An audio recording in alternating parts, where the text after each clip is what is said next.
রবিবারে সূর্যদেবের উপাসনায় কি করলে ভালো?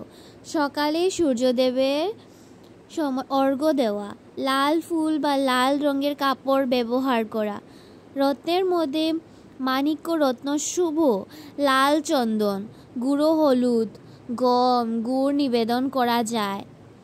এইগুলা করলে সূর্যদেব অনেক ভালোবাসেন সূর্যদেব। তারপর বলবো আপনারা সকালে উঠে জল ঢালার সময় এগুলা মন্ত্র পড়বে, সূর্য মন্ত্র। অনেকটা দিন ভালো যায়, উনাকে স্মরণ করবেন। চলো সূর্যদেবের মন্ত্র শুরু করি।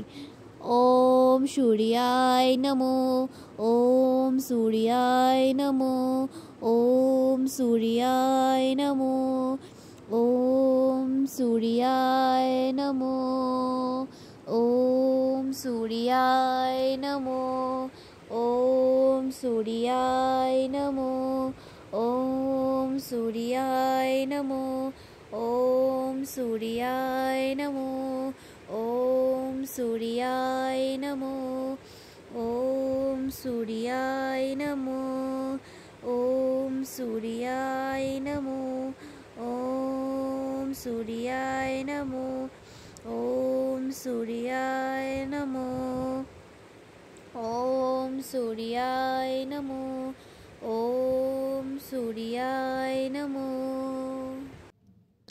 সূর্যদেবকে পূজা করার জন্য সূর্যোদয়ের সময় জল অর্পণ করতে হয় এবং দিবাকর্ম এই মন্ত্রটি জপ করা উচিত।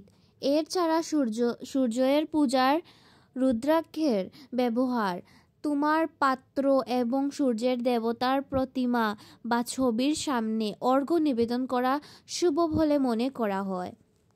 জল অর্পণ, সূর্যোদয়ের সময় সূর্যদেবকে জল অর্পণ করা হয়।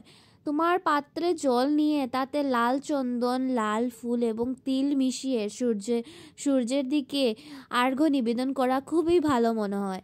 মন্ত্র জপ করা, সূর্যদেবকে প্রণাম জানাতে এবং তার আশীর্বাদ পেতে খুবই ভালো। রুদ্রাক্ষের সূর্যদেবের অত্যন্ত প্রিয় বলে মনে করা হয়, তাই রুদ্রাক্ষের মালা ব্যবহার করা যেতে পারে। প্রতিমা বা ছবি, সূর্যদেবকে সাধারণত তার প্রতিমা বা ছবির সামনে পূজা করা হয়, সেখানে অর্ঘ্য নিবেদন করলে অনেকটাই ভালো। সূর্যদেবের পূজা করলে প্রত্যেক সম্পত্তিতেও লাভ হয় এবং পিতার সুখও পাওয়া যায়। সূর্যদেবের পূজা করলে জীবন সুখ, শান্তি ও সমৃদ্ধি আসে। রবিবারে সূর্যদেবকে জল অর্পণ করলে বিশেষভাবে উপকৃত হওয়া যায়। আর আপনারা পারেন যদি সবাই সূর্যদেবের যে মন্ত্রটি আমি আগে বলেছি এটা আপনারা বলবেন। সূর্যদেবকে অনেক স্মরণ করুন, দেখবে জীবনের যত ত্রুটি দুঃখ সব চলে যাবে।